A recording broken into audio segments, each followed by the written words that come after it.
Oh shit, we're live. So we're talking about flow state and how the most famous musicians, artists, painters from all around the world for all of time have accessed this source of infinite intelligence and allowed it to flow through them. And nowadays we have content creators such as yourself and myself accessing this state to finally allow it to reach the masses through the metasphere. Amen. It's super interesting to be able to tap into it every day. Do you find it something? Do you find flow is something that you're able to find daily? Yeah, for sure. It just depends on if it was deep and lasted a long time, or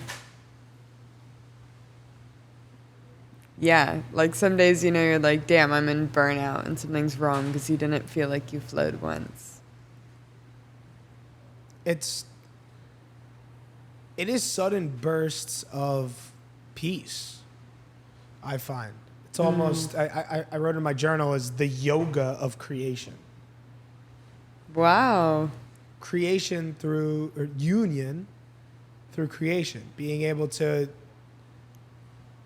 align yourself so closely so that you can channel it through and let your ego take a step to the side. I would love to pop up an image on the screen. Have you ever seen that really trippy artist who draws where you can see like the aura and the inside of people and the veins and like all these surrounding images inside the image? And there's one where there's like an angelic thing looking into the back of the head, and then the light carrying like through the artist's eyes onto a canvas and through their hands into the paintbrush. So you can see that something divine is just looking into us and through us, and then we're dictating that through whatever art form we use, whether that's content creation or painting. It's something we're channeling, and it's union. Like you said, I love that so much. It's a glimpse, a connection with a creator momentarily, as long as we're in flow, like truly there. The artist you're talking of, Alex Gray, give him a shout out. He super profound artwork, actually located not too far from me. I haven't been to a studio, but apparently he has a very cool like walk-through garden studio in New York, which I'll have to check out. But it's something we should strive for every day. Losing ourselves in creation. At least I find losing yourself in flow. The more that you can live in flow, the more peaceful your life's going to be. The more you can live in flow, the more you're going to be living in love. The more you're living in love, the more you're going to be free. So the whole idea of yoga and the people set out on the spiritual path to get enlightened and such, it's finding flow. Can you love learning every day and get into a flow reading? Can you create music every day, get into a flow creating music and songwriting? It's when you find that place of selflessness and creativity, like you are connected. Do you think ADHD is the opposite of flow? Yes. Like, what if? Do you think you have ADHD? No. But I know some people that I feel like I've seen wrongly prescribed this medication, and I'm not saying that it doesn't exist, but I just think that our ancestors used to walk and run and sprint and chase and move all day long, and now we're like, sit down in class, stare at the screen, don't get up, don't shake out your body. And they can't focus, but also our brains are so overstimulated with TV, music, go, go, go. We're never taught how to value alone time as children and like growing into adulthood. So what if so many people feel like they can't focus because flow has been beat out of them? Like the last time they felt flow is when they were a little kid.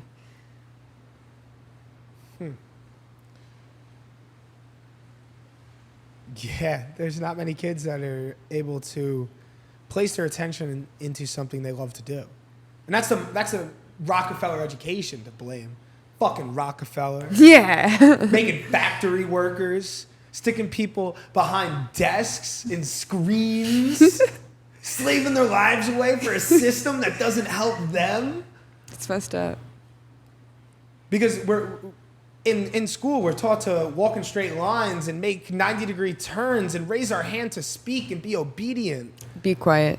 Be quiet. Don't sing. Right? Don't play. But you lose your sense of individuality when you conform. Oh, And fit in. Exactly. You have to fit in. You have to fit in, or else you're made fun of not only by the other students, but you're exploited by your teachers and such, right? If you're unique, you're different. It's looked down upon in today's world. But then I finished high school, and around that time, I'd started growing really fast on social media. And for the first time, I was rewarded for being different. When the whole time I was getting bullied in school. And all of a sudden, I found this freedom and this appreciation for being unique, for standing out, for going against the grain, away from what everyone says is normal. What do you feel like has been one gift that you've leaned into since then that's really allowed that for you? Well, the newest one I've been developing is the ability to speak. Like, I grew up so shy and so blocked. And even doing TikTok for a few years, there was no speaking content. But recently, YouTube's coming back around, podcasts are in, now Reels exist, and people are speaking in content. So it's something I've had to develop, also in business, just in sales. But speaking to on camera and long form has really changed my life with how I interact, with how I structure my thoughts. Because if you speak on something out loud, you'll realize you don't understand it that well. If someone starts saying it's called a lexical gap, and it means they haven't really thought through it enough yet to be able to riff on it for a long time. And when I started, I realized I couldn't talk for a lengthy period of time. And I think most people can't, especially with short form scrolling now. It just changes the way your brain thinks and works. So I recommend everyone watching to be really careful about your inputs and try to just start consuming really intelligent people, the best speakers that have ever existed, giving the best speeches, and you will start to embody that. That's something that I've been working on. When people are put in a spot to speak, it's easier to think about speaking in front of people or speaking to a camera than it is the first time you try and do it. Right? How was it for you? I've been on camera for quite a long time. I've been on camera. I was giving the morning announcements in high school. I was on screen.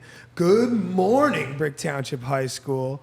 I'm Corey Engelhart here with your morning announcements. You have that voice. Yeah, it's the radio voice or the television voice, whatever it is. But I would put these silly, goofy videos up on the morning announcements and then introduce myself and putting yourself out there like that. I mean, I did that young. I was 14, 15, 16, 17 probably. That's so cool. And that sort of got the fear of cameras out. I'm not afraid to be on camera. I'll be naked on camera. I don't really care. Cut.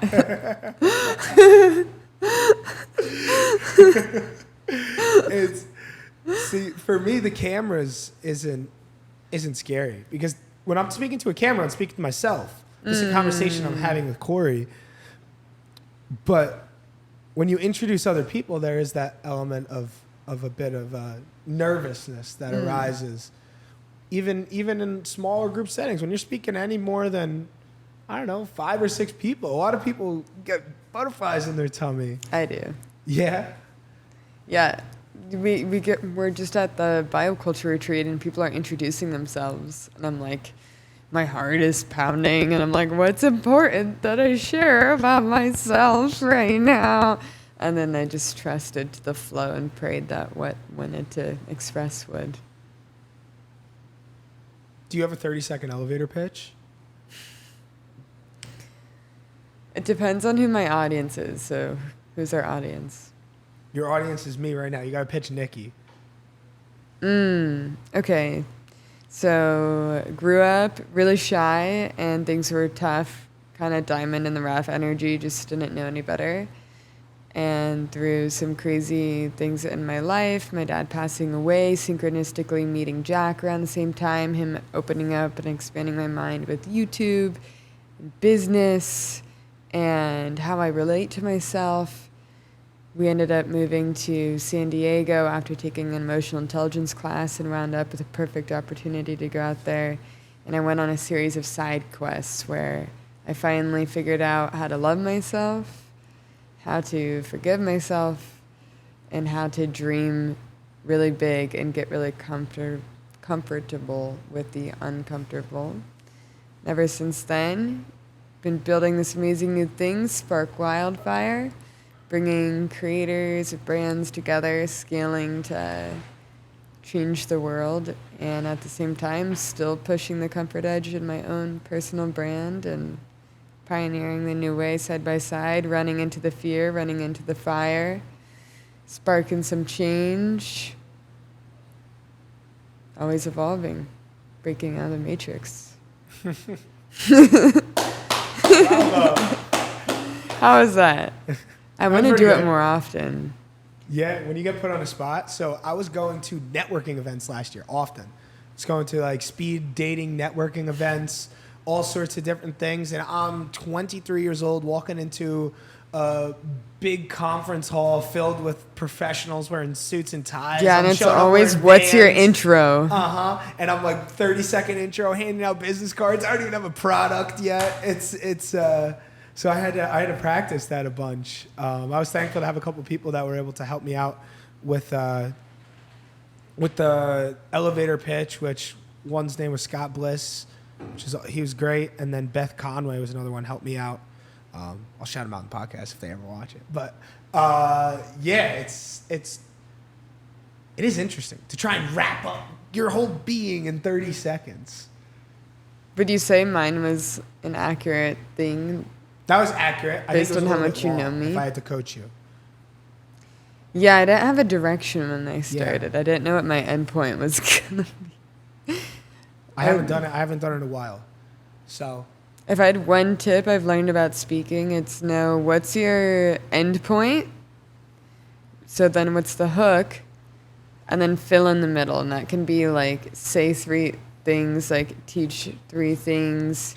Technically, to go long form, The Future is an amazing YouTuber, and he says teach 5 things is what's best as a teacher. Like 3 is too vague, more than 5 is too much. So if you're gonna make like a video, like teach 5 things, that's off the point though. But that's good for content, but not 30-second intros. Could be, it could be. So, what's your 30-second intro, Corey? You want me to give one? Okay. My name is Corey Engelhart, and I help people get in touch with themselves through creativity and self-discovery. I have a business called Quantum Creations, LLC, where we focus on creating high-impact, energizing video media content for brands in the holistic health and wellness space. I love working with people that love what they are doing, so aligning myself with high-value individuals who are envisioning creating a happier and healthier planet Earth is what I'm all about. How's that? Dang, put me to shame. So I don't know. I've worked on it a couple times. Yeah. That was memorized. No. That was just free. That was free riff. So something that helps with the elevator pitch is you tell people what you help them do. So if you say, I'm Nikki.neisler, I help creators X, Y, and Z, right? Like you help people discover themselves, reach new audiences.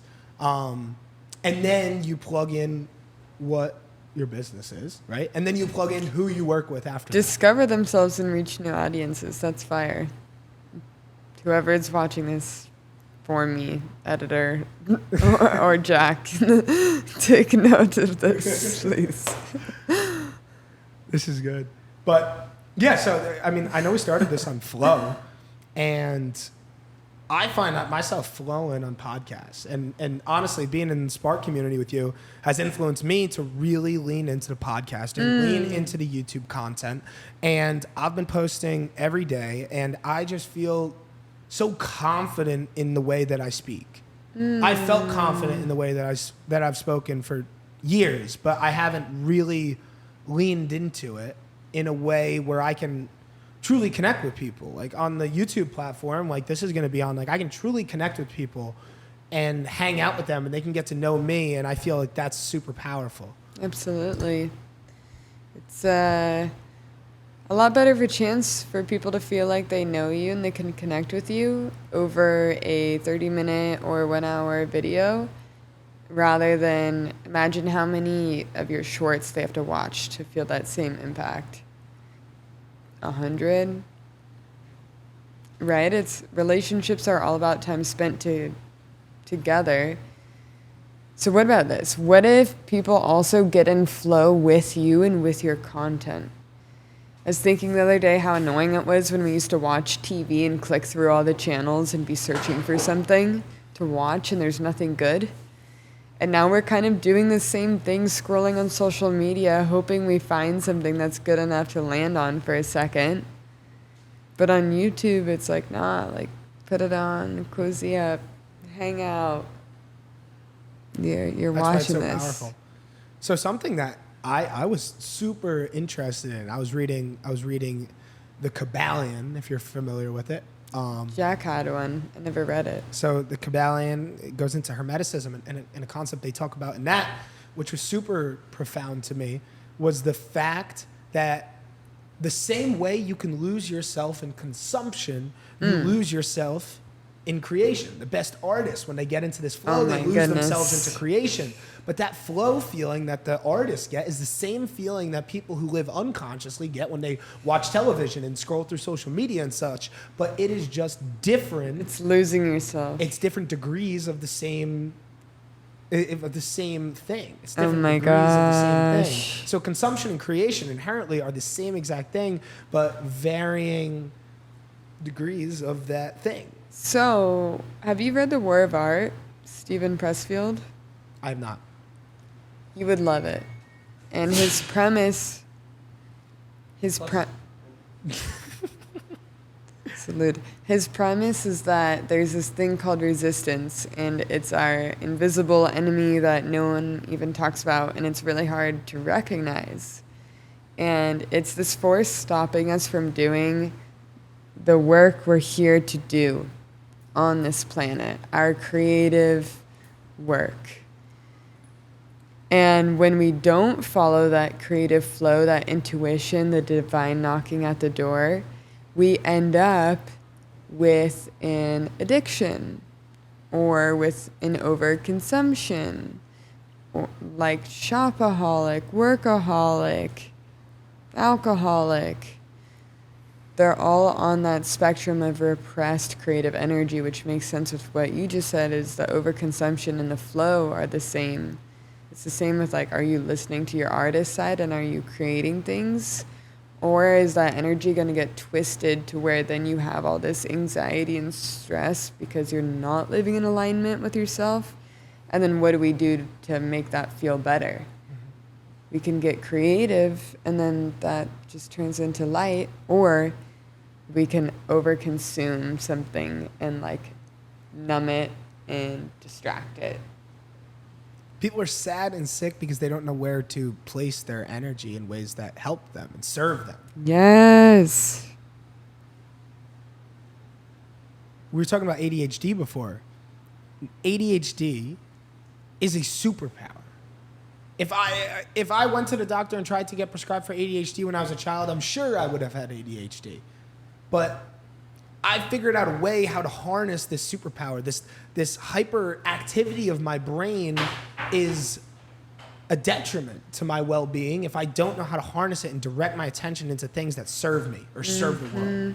Right? But if you could take your attention, your energy, and project it into things that are creative, into things of service, you're going to create and live a fruitful life. Right? And I used to not be able to direct my energy into the right things. I used to direct my energy into vaping and smoking pot all the time and getting drunk and watching South Park and other stupid cartoons. But now I take that energy and I direct it into creating music, into building a business that I love, and traveling and networking with people that I love hanging out with. And I direct my energy and my attention into doing these things that serve me and ultimately serve the world. Why do you think it brought you down that typical college unhealthy path first? Well, because it's easy. It's easy, and that's what everybody else is doing. Like, it's easy to turn the television on and get high. And it's easy to cop out and eat dessert every night and not cook your own meals and get fast food and scroll through your phone. It's hard in the beginning to sit down with yourself and close your eyes and ask yourself what's wrong. And that's the most daunting part, why people don't change their lives, because it's fucking scary. You lose yourself. Or the self that you thought you knew. Lose yourself to find yourself. That's it. New version. But it happens in the uncomfort zone, right? Out of the comfort zone, it's gonna hurt, and most people live their lives just playing. Have you heard of the saying, are you playing to win or are you playing not to lose? Yeah. You're only competing with yourself. You know, they say, oh, what do they say? Wait, listen up. I saw. They say comparison is the thief of joy, is what I was going to say. Okay, but also in my high school math class, I remember someone had written on the whiteboard in the previous class period, you're like, don't compete with everyone. Your only competition is who you were yesterday. Something like that. Like, and that really changed my perspective of, wow, I don't have to try to compare to anyone else but who I was yesterday. So if I'm even 1% better, that's massive. And that's why I really like habits and habit tracking. And that's something that got me to really focus on the right things for me and take accountability if I was actually showing up for them. If I was actually showing up for those habits. Yeah, habits are everything. Stacking days, compounding activities, right? Stacking wins. Stacking wins. It is the little things that create the bigger whole. It's all of the little things. And it's easy in the beginning when you first wake up to like, oh shit, maybe this is how I'm supposed to be living my life, or this is not how I want to be living my life. There's a lot of shit to change because you have the habits around. Right.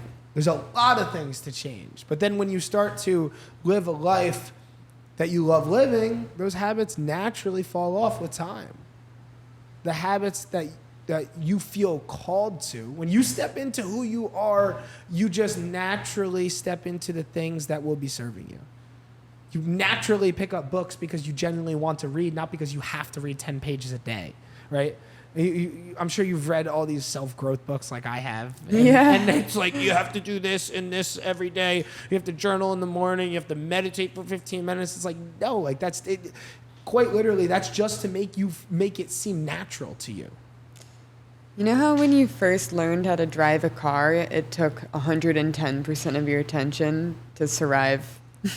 And then, eventually soon you start breezing through a intersection and wondering if it was green. And texting on the parkway. No. But I'm saying because you're just like, you go on autopilot because you've done it so many times that it goes to a different track of your brain, and our brains run on two tracks, like the conscious and the subconscious. Something is a habit the second it crosses the threshold into subconscious. So if you can tie your shoes without looking, same thing. So how do we do a new action and hold ourselves to it every single day until it becomes subconscious? Like, you don't need to force yourself to brush your teeth because you've done it so many times. So habit tracking is good to just make it to the point where it starts feeling natural. And then, you don't need to stop tracking it. You don't need to track it anymore. It'll fall. Well, it's less about the habit, the physical action itself, and more about how you associate yourself with that action, I find. The identity. The identity. When you make the things that you do your identity, when you turn your identity from a pot-smoking hippie in college who happens to play football to the businessman who works out twice a day and travels the world and has a beautiful girlfriend and family, that was my reality before, and then that's my life after. And the habits that correspond with my own self-identity just come along with it. So what changed? How did you do it? What changed for me was closing my eyes. I started looking in, and I started asking questions and paying attention to the world outside of me. And it's a constant unfolding process. But the biggest thing that I did was I started meditating, honestly. I started to close my eyes and ask myself why I was that way and why I didn't like being that way. Who taught you how to meditate? Me? How did it start? You're just like, I'm going to try this thing? The first, I didn't realize that I'd been meditating for years. Or maybe not years, maybe a year, 2 years. I had gotten really into listening to music, and I would just close my eyes and lay in my bed, and I'd listen to this song Oceans by John Butler just like 2 times over again. It was like a 12-minute song, and I would just have my eyes closed and breathe, and it just brought me to a place where it was like, wow, like this is peace. And I didn't realize that what I had been doing the whole time was I was meditating. That was in turn meditation. And also I had been practicing meditation before bed for years without realizing. I would lay in bed with my hands on my chest and try and stay still as long as I could to try and have lucid dreams. So I thought that was cool. But in turn, I was just sitting with myself.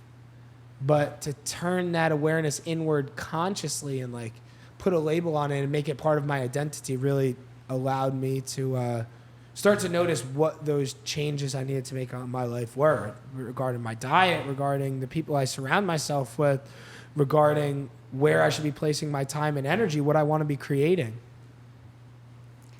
So what if someone said, well, it's not just easy to change my identity, it's my identity? What would you say?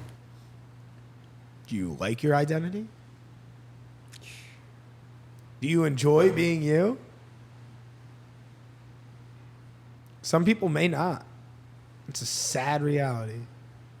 But do you think they're going to say, okay, but still, that doesn't mean I can just change it? What did you say? I'll say, well, who do you want to be?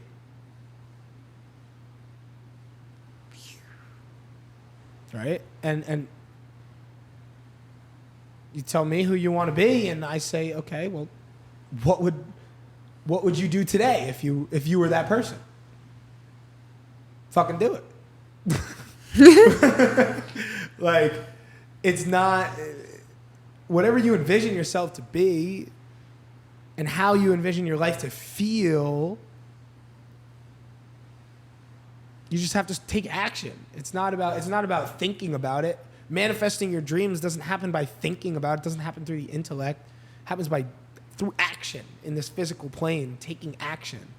And emotion. Like, if anything, yes. It's not the head, it's the heart. Like, when you're visualizing with your eyes closed and you're feeling what it feels like. Oh, Jack, I just realized I think I manifested this place, because before we came to Tulum, we were still in Guatemala.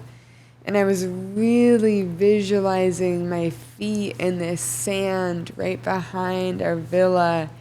And that was long before I actually pitched any places to stay. And right now we're in this luxury Villa Privada in Tulum. And they're hosting us, and we're creating content here. And I feel like I visualized that, number one. But number two, I actually took action. Like, I talked to you guys, figured out what other creators wanted to come, ChatGPT'd up an email, adjusted it, got Nicole's feedback, sent it, negotiated a couple times. But then things came down to the last minute. Like we were all packed up with our bags, waiting to come over here, waiting for confirmation the other day. And then we said, hold on, hang on, guys. Keep manifesting. It's going to pull through. And we trusted to the last minute, and it worked. And now we're at a luxury villa, being it till we become it. No one gave us permission that, hey, you can go work with a luxury villa now. We just decided, like, yeah, we're open to that and deserving of that. Well, we decided that that this is what we intended to create, right? Mm-hmm. Like manifesting is not I don't look as manifesting as something you do. It's not a verb for us to oh, I'm manifesting this, right? Like there's certain people who say that, and it's just like, no, dude, you're just thinking about it. Like thinking about it isn't the same as manifesting it. Like manifesting it is taking an idea and sailing your ship at that idea with an elevated emotion, feeling what it feels like, feeling gratitude for what it feels like before. Like when you say you're manifesting this place, you felt what it felt like to put your feet in the ground, and it wasn't the fact that your feet were in this beautiful sand, it was the fact that you felt love and gratitude in your heart when you had your feet in that sand. Yeah, that's how it felt. When you have love and gratitude in your heart before something happens, you are going to take action to create that as your reality. That's the thing. That's the inherent motivation.